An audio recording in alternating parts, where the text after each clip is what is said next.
Now, the Feast of Unleavened Bread, called the Passover, was approaching. Jesus told his disciples, "You know that the Passover is 2 days away, and the Son of Man will be handed over to be crucified." At that time, the chief priests and elders of the people assembled in the courtyard of the high priest, whose name was Caiaphas, and they conspired to arrest Jesus covertly and kill him.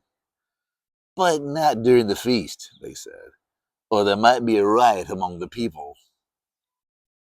Then Satan entered Judas Iscariot, who was one of the 12. And Judas went to discuss with the chief priests and the temple officers how he might betray Jesus to them. They were delighted and agreed to give him money.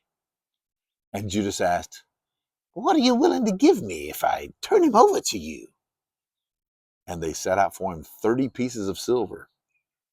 So from then on, Judas looked for an opportunity to betray Jesus. On the first day of the Feast of Unleavened Bread, when the Passover lamb was to be sacrificed, Jesus' disciples asked him, "Where do you want us to prepare for you to eat the Passover?" So he sent 2 of his disciples and told them, "Go into the city, and a man carrying a jug of water will meet you. Follow him, and whichever house he enters, say to the owner, 'The teacher asks, where is my guest room, where I may eat the Passover with my disciples?' And he will show you a large upper room, furnished and ready. Make preparations for us there." So the disciples left, went into the city, where they found everything as Jesus had described, and they prepared the Passover. It was now just before the Passover feast, and Jesus knew that his hour had come to leave this world and return to the Father. Having loved his own who were in the world, he loved them to the very end. The evening meal was underway, and the devil had already put into the heart of Judas, the son of Simon Iscariot, to betray Jesus. Jesus knew that the Father had delivered all things into his hands, and that he had come from God and was returning to God. So he got up from the supper, laid aside his outer garments, and wrapped a towel around his waist. After that, he poured water into a basin and began to wash the disciples' feet and dry them with a towel that was around him. He came to Simon Peter, who asked him, "Lord, are you going to wash my feet?" Jesus replied, "You do not realize what I'm doing now, but later you will understand." "Never shall you wash my feet," Peter told him. Jesus answered, "Unless I wash you, you have no part in me." "Then, Lord," Simon Peter replied, "not only my feet, but my hands and my head as well." Jesus told him, "Whoever has already bathed needs only to wash his feet, and he will be completely clean.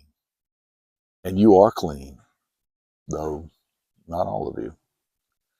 For he knew who would betray him. That is why he said, "Not all of you are clean."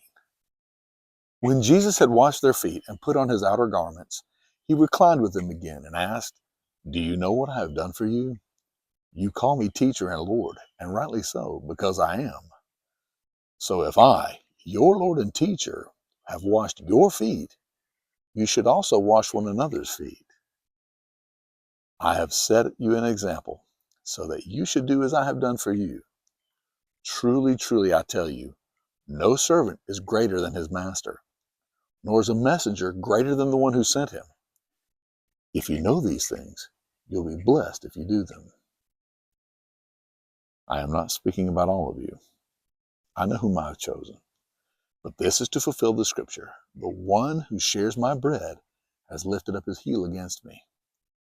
I am telling you now before it happens, so that when it comes to pass, you will believe that I am he.